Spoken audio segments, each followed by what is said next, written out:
The member from Ottawa South. Thank you very much, Madam Speaker. It's a pleasure to follow my colleague and friend from Orléans. He's right, because never has a government in Ontario's history spent so much, borrowed so much, incurred so much debt to do so little. So Ontarians have to ask themselves, is my life any better? Is it any easier? Is my rent cheaper? Is my mortgage cheaper? Is it easier to get groceries? I got a problem with my landlord. I'll have to take him to the tribunal. Oh, it takes 400 days now. It used to take 70 in 2018. This budget does nothing for those people. And as my colleague just mentioned, there are 2 million Ontarians without a family doctor. So people are having to use their credit card instead of their OHIP card to access basic medical attention for their son or daughter, or themselves. So, is there a phone there? Somewhere. It's not yours. Not mine. Not mine, sorry. Mine. Stop calling me. Okay. That's not fair. Put some more time back on the clock. But you know, it all starts at the top, folks. Thanks for the call, Lisa. Oh, pardon me. I withdraw. Thanks for the call, the member from the PM. You guys have a lot to talk about. We do. We're kind of frenemies, but anyhow, I digress. Now stop, Lisa, because I got to finish. I got to have a big finish here, Lisa. So, it all starts at the top, right? And as my colleague just mentioned, since 2019, the Premier's office budget has almost doubled to $7 million, increased by $4 million. It's actually more than doubled. There used to be 20 staff in 2019. There's now 48. Sorry, that's 48 staff on the sunshine list. There's actually 80 staff. So those 48 people, and my colleague just talked about the average Ontario family income. Talk about the median Ontario family income. The people right at the middle. Right? So all those people make more than that. A whole bunch of them make double. Another group makes triple.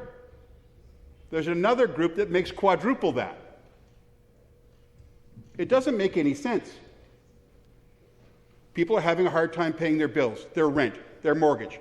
It's hard to put food on the table. This government seems to be good with saying, the minister said the other day, some people are using their credit card to get health care. Just a few people. They used to say there was nobody. And then the Premier did what he does best, the thing that he really excels at, which is pointing a finger. It's them over there. They got to fix their legislation. It's the federal government. It's their problem. It's not their problem.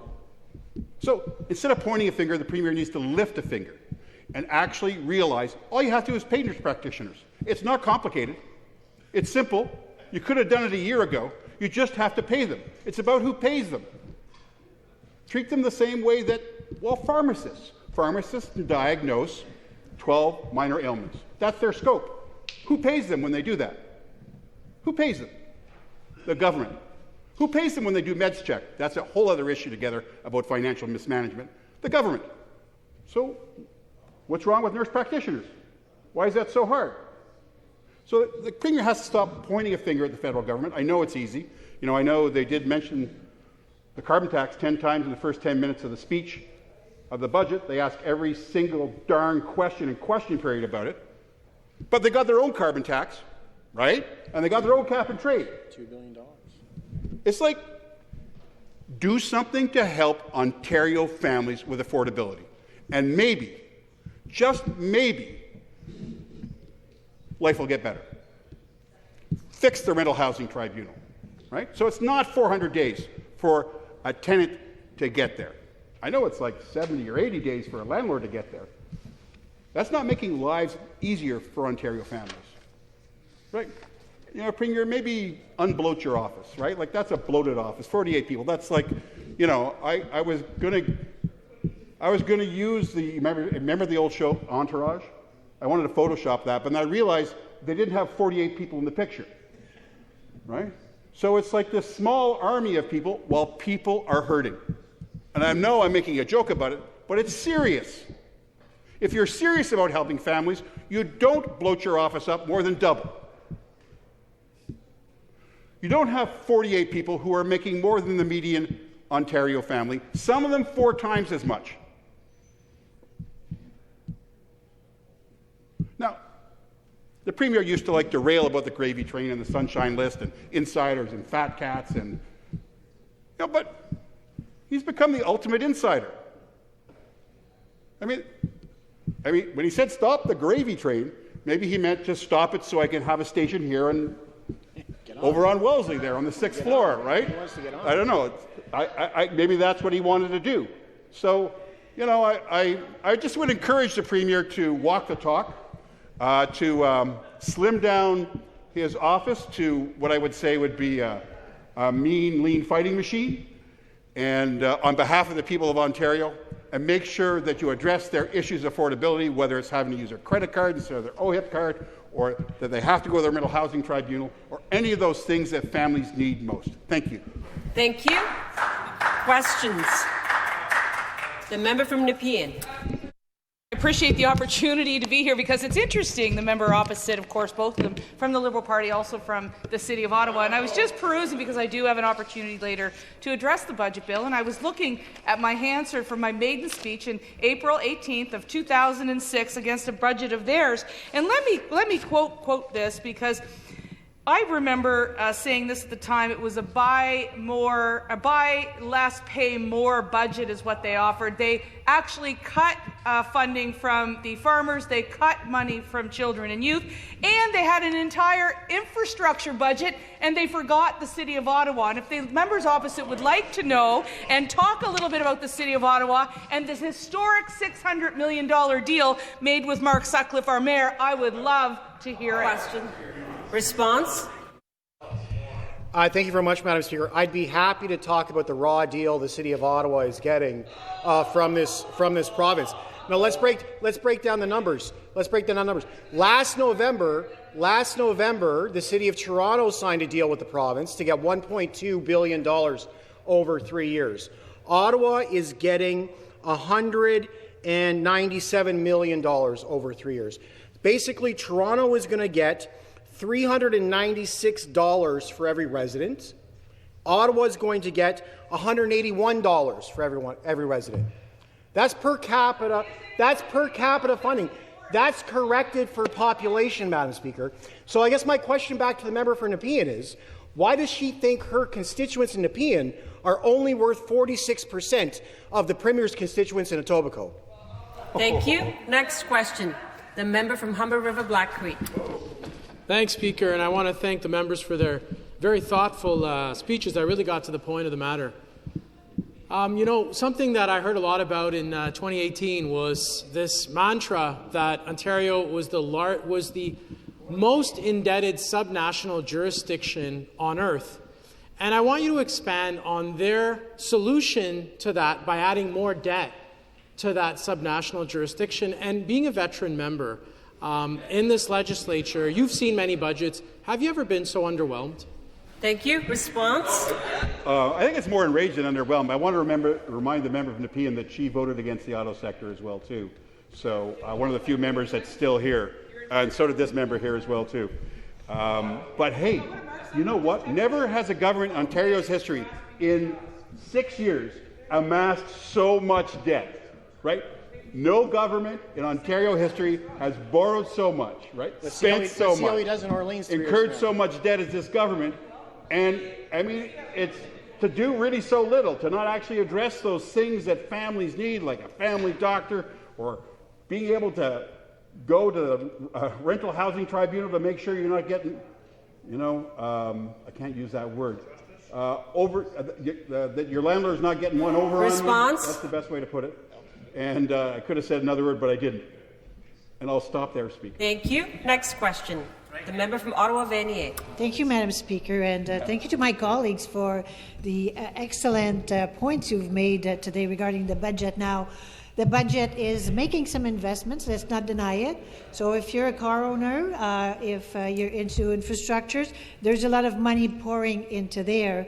But the fact of the matter is that our community organization are underfunded. Community organizations that help support victims of sexual assault, that provide mental health support, women's center, and food banks for our sake.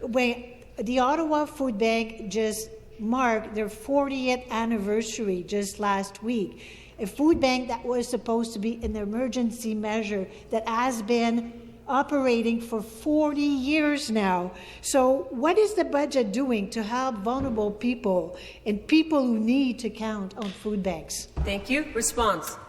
Well, from what I can tell so far, not a heck of a lot. If you take a look at food prices right now, if you're on social assistance, how can you afford groceries? I was in the store last night and I saw Bartlett pears for $3.49 a pound. That's a lot of money. Apples for $3 a pound. Right? Butter, $8. No, it's not the carbon tax. There's another reason. Well, there's another thing that's going on right now that this Premier refuses to address, and that's competition. And that's what's happening. And if he really wanted to do something, maybe he'd write another letter, because he writes a hell of a lot of them, and say to the Competition Bureau, maybe we need to look at our major grocers as to what's happening there. And maybe, if you wanted to address affordability, then he'd take a look at that. That's what he'd do. Response. So if you're asking me what this budget does for people on assistance, vulnerable, well, it's the square root of, anyhow, I'll leave it there, Speaker. Thank you. Next question. The member from Mississauga Lakeshore. Thank you, Madam Speaker. And I was listening to the gentleman, the member from Orleans, speak about how we're spending much more in this budget, and I agree, we are, because in 2017, under Charles Sousa and your government, you were spending $152 billion, and today it's $214 billion without raising the tax and giving money back to the people here in Ontario. And if you remember George Smitherman saying that he was the Minister of Health at the time, he said he starved health care. Health care was $59.4 billion, and today it's $85 billion. And even your new leader, Bonnie Crombie, on TVO said that she would not have spent that much money on health care, but today we're spending much, much more on health care. So what? Do you agree with your new leader saying that she would cut spending on health care as well? Thank you. Response. Well, thank you, Madam Speaker. I think that proves the point. They're spending massive amounts of money and getting nothing in return. 2.2 million Ontarians don't have a family doctor. So you've increased spending. Where is it going? You're running up deficits, you're charging the credit card, and there's nothing to show for it. When 2.2 million Ontarians don't have a family doctor, we got the peanut gallery over there talking about how they're going to ride the subway. Subways are good. Transit's good. You know what? When you're sick, when you're dying, you need to be able to go see a doctor, Madam Speaker. Thank you. Next question. Member from London Fanshawe. Thank you, Speaker. I'm glad that, the topic of mine today is healthcare in the budget. And as mentioned before, 2.2 million Ontarians don't have a family doctor. And in my riding, I just had a call early March from a woman who had a stroke in October 2023, and she doesn't have a family doctor. And so she's asked the professionals that were coming to her home to give her rehab, what happens when I have a question medically? What happens if I'm not feeling, well? I don't have a family doctor. And they said, you know what their advice was? Go to the emergency room. Speaker, this government has failed on health care and providing doctor access for people to get doctors. But the NDP talked about the solution. They have provided answers to those questions to provide the primary care doctors with resources, staff, if you will, so that they can be alleviated from the administration burden of reports. That would actually create enough doctor hours to provide care for 2.2 million doctors. Does the member agree that the NDP has a real solution to a doctor shortage here in Ontario? Thank you. Response. Well, I guess the solution, I don't know whether it's real or not. I guess we'd have to see it work, and which we haven't had an opportunity to do for about 30 years. But what I do want to say is there's a solution that's right there, and I mentioned it earlier. And that's that, you know, the Premier, instead of appointing the federal government, just has to pay nurse practitioners. What's so complicated about that? Just pay them. I don't understand why you can't do it. I understand why the government can't do it. Especially when they're spending $1 billion on nursing agencies every year that they don't have to spend. You want to talk about ballooning deficits? $1 billion paying people two and three times what we paid them when they worked for us, just because they're in agencies right now, because the government's mismanaged the healthcare human resource. $1 billion. Meds check. Unnecessary meds checks. Response? I think it's $1 million a week. Yeah. Maybe we could solve the primary health care crisis by actually not wasting money and spending it on primary care. Thank you. Thank you.